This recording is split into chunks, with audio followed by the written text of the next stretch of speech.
kwa sababu ni haki ya mtu kutembea.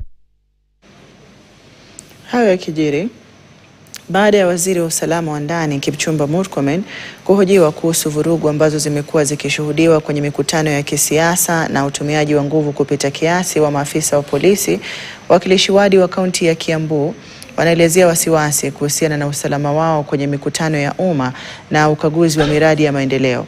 Haya yanajiri baada ya shambulizi la kiongozi wa wengi katika bunge la kaunti ya Kiambu Godfrey Mucheke Jumanne katika eneo la Kikuyu.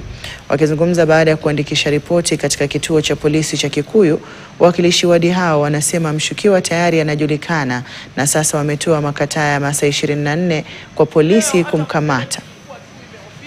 Na ndio maana sasa tukasema tunataka justice kwa kiongozi wetu ama colleague wetu walio wengi. Geomba serikali, governor sio any other person.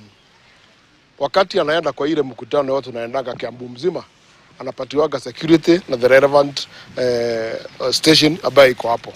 Jana hakukuwa ofisa hata mmoja wa serikali wa polisi kuangalia kupea governor security. It's very unfortunate that tunaweza kuuliza kwa nini hakukuwa na askari hata mmoja. Sasa tunataka kuuliza DCI. Leo tumemaliza statement na ule mtu sio kwenda kutafuta, ni mtu anajulikana.